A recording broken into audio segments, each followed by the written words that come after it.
Attacks on Ukraine target more cities and extend further into the country, and Russian troops regroup around the capital, Kiev.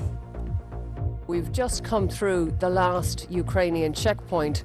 Up ahead is no man's land, and the next checkpoint is in the hands of the Russians. The pain and suffering continues for the Ukrainians unable to leave the capital. An airstrike on Dnipro damages apartment blocks and hits a factory. We have a special report from the city. Well, this site is one of complete devastation. The smoke is still rising from the ruins of this building hours after the missile struck. Concerns grow about the protection of Ukraine's nuclear power plants as shelling and air raids threaten their safety. And travelling to a new life in the UK, the Ukrainian orphans waiting to meet their new host families. On the front line in the south of the country, Ukrainian fighters hold their ground despite relentless shelling. The fear in civilian neighbourhoods like this one is that this is just the start. That because Russian ground troops have been blocked from sweeping through this city, they'll now do what they've done in so many other parts of Ukraine and simply intensify their aerial bombardments. And Russian prosecutors call for a ban on Facebook's parent company Meta after the firm changes its rules to allow violent speech in response to the invasion. Our headlines today. Day 17 of the war in Ukraine. Russia targets more cities as its groups regroup around the capital, Kyiv. Another attempt to evacuate people from the devastated towns of Mariupol and Sumy after so-called humanitarian corridors failed to hold. President Biden again rules out direct action against Russia, claiming it would lead to World War III. Good morning. It's Saturday, the 12th of March. Our main story this morning, Russian troops are pushing forward into new areas of Ukraine, edging closer to Kyiv. Air raid sirens have sounded in the capital, and there are reports that heavy shelling has been heard. The Ukrainian government says that Russian attacks have again prevented people from escaping the southern port city of Mariupol, where conditions are becoming increasingly desperate. John Donnison has more. In the forests outside Kyiv, a firefight as Ukrainian soldiers take on Russian troops. In some areas, the enemy is now less than 10 miles from the centre of the capital. On the road to the town of Bucha, close to the front line, the streets are almost deserted. But 72-year-old Anatoly is risking his life out looking for petrol. Everything is destroyed, he says. There's no electricity or gas. It's very cold in the house, he goes on. From the air northwest of Kyiv, you can make out houses on fire after coming under attack, as well as a small airport. Dnipro in the centre of Ukraine was previously considered safe, but that's no longer the case. The city of almost 1 million people bombed for the first time since the conflict began.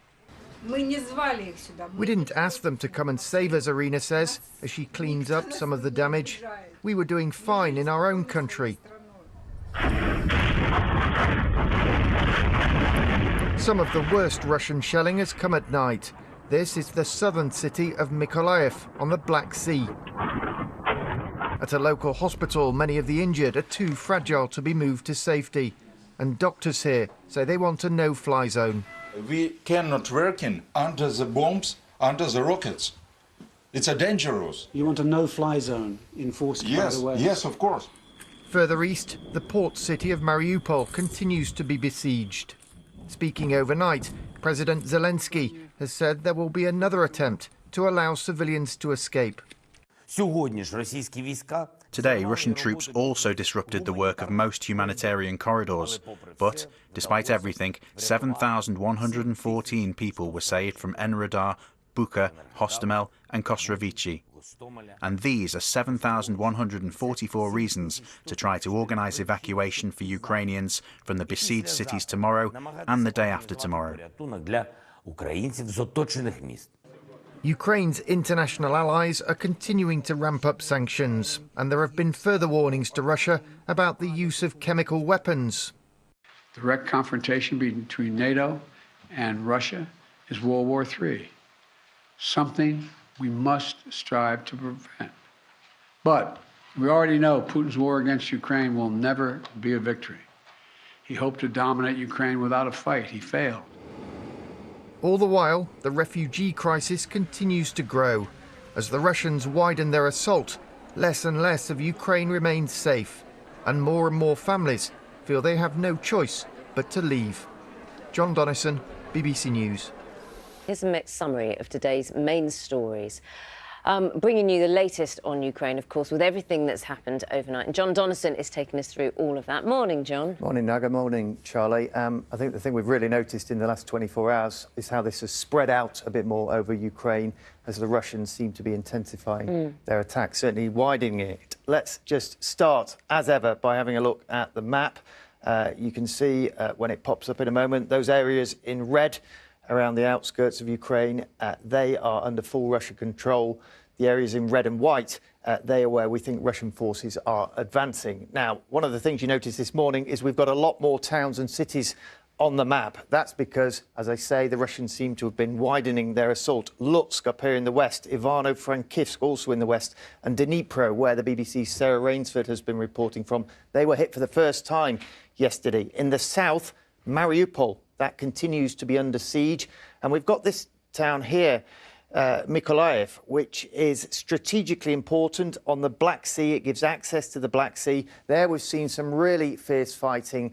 You might have seen Andrew Harding's report from there earlier, the Ukrainians putting up pretty stiff resistance. Let's zoom in now. We go a bit further north, just in the area around the capital, Kyiv. This is Bucha up here. And here there's, you can see those Russian forces advances. Very quiet on the roads there. This is very, very close to the front line. Quite a lot of destruction. And we've got some images, I think, in a moment of some of the fierce fighting in the Kyiv region. This is actually in some forest area. These are Ukrainian soldiers here. And you can see them opening fire now on Russian forces. We think the Russians, in some parts, are less than 10 miles from the centre of the capital. Now, let's pull up some more satellite images. You can see Russian forces have dispersed a bit more around the capital. Quite a lot of damage. You've got an airport there. That looks like some sort of a refinery. This is sort of residential. You can see a number of houses on fire. All this is in the Kyiv region. And the big fear is that there could be some sort of assault on Kyiv coming. Now, all the while, as the number of safe areas within Ukraine shrinks, the number of refugees, people leaving the country, is increasing. You can see they are mostly heading west. Poland taking the vast majority, 1.4 million so far. That's putting huge strain on those countries. And President Zelensky overnight, well, he was talking about the need for more ceasefires to try and set up these humanitarian corridors, especially down in the southeast in Mariupol, that area we were talking a little bit about later. Now, sticking in Mariupol, you will, of course, remember that maternity hospital being hit. This woman, Mariana, then heavily pregnant, managed to get out alive. Well, we've got some good news. She's given birth yesterday to a little baby girl. So, Charlie, Naga, good news, but what a world to be born into, eh? Yeah, absolutely. John, thank you very much.